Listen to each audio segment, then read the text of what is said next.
Hey there, I'm Kara Plichnich, and I'm going to show you how to use this template to create a really quick and easy Father's Day design that you can use as a card or as a framed gift. To get started, you'll want to make sure to open up the template file as well as 3 photo files that you would like to use. Here is the template file. The template is sized to be a 5x7 print or card.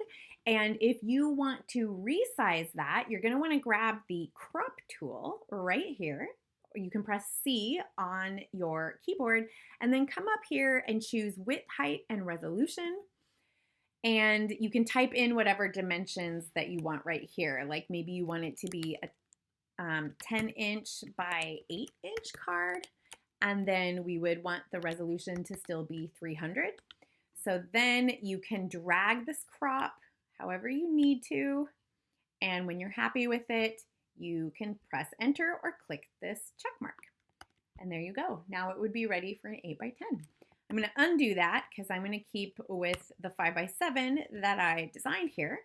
You're going to do this very simple process and you're just going to repeat it 3 times. So you're going to go get your first photo, we're going to copy it, we're going to come back, we're going to paste it, we're going to clip it, we're going to transform it, and then we're going to do that to 2 more other pictures. So let's go get the first picture that we want to use. I'm going to use this image right here, and we want to select the whole thing. So I'll press Command or Control A to put marching ants around everything, Command or Control C to copy it.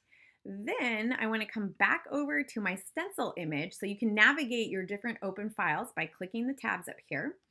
And now I want to make sure that I've got this top D selected. So that's this D right here.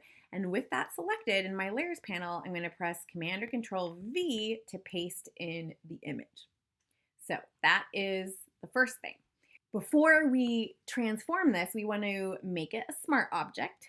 So we're going to right click or control click right here in the layer panel on this particular layer and select Convert to Smart Object. That will maintain all the pixel data in case you change your mind and want to change the size later. So now that we have this as a smart object, the next step is to clip it so that it only appears within that letter D. So with this layer selected, we can come up to the Layer menu and choose Create Clipping Mask. And you'll see that this layer is now clipped to the letter D. So that means that that layer only is visible, the image will only be visible wherever it overlaps with the letter D.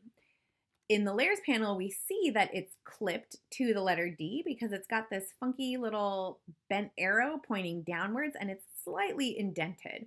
So I'm going to double click layer 1 here and I'm going to rename it Shark. And I'll press enter.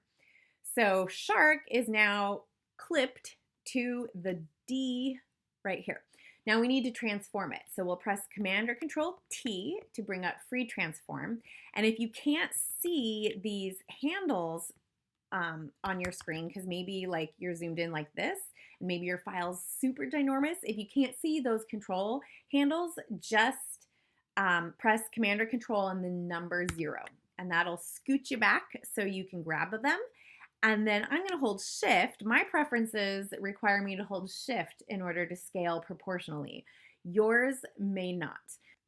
So either hold Shift or don't, but position this image so that you're happy with how it fits in the frame right here. Once you're happy with it, you can come up here and click the check mark or press Enter on your keyboard. So that's all there is to it. You just go to the image, select it all, copy it, bring it back into the project file, paste it, make it a smart object, clip it to the layer below, and transform it. So just repeat that 2 more times to fill in the A and the other D. You want to make sure that before you paste the new image in, you want to select the letter that you're going to put it into. So we put the shark layer on top of the letter D. So if we want to put our next image in the letter A here, you first want to select the letter A in the layers panel and then paste in the next image.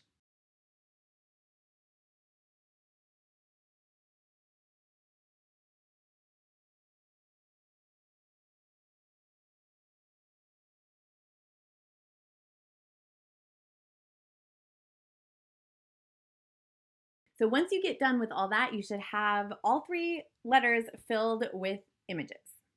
So now you are ready to print this, or you can see I've included a couple of different type layers. Maybe you have one that you like better. One is a serif font and one is a script font. The serif font includes this little addition that kind of makes it feel like a little cute dictionary entry. So you can select whichever you like best. And if you need to convert this to black and white, the easiest way to do it is to select the Your Photos Here folder in the Layers panel, and then come down to the bottom and click the little yin yang and choose black and white. And that will bring up the properties for the black and white adjustment layer, and you can play around in here to mix your own custom black and white. And even after you collapse that, if you want to return to it later, you can just double click to get that right back. So that's all there is to it. Now you are ready to save this as a PSD. So then save it again as a JPEG that you can either print at home, or you can send it out to your favorite lab for professional printing. If you don't have a favorite lab, I always point people to mpix.com. They're located in the middle of the country. They ship like freaky fast, and they're great. It's a professional lab that you don't have to have a business studio and be a professional photographer to use. So highly recommend them. Thank you so much for watching this. I hope you enjoy the template. If you want to check out my other goodies or the different classes that I teach, you can find all the details at karaplichinich.com.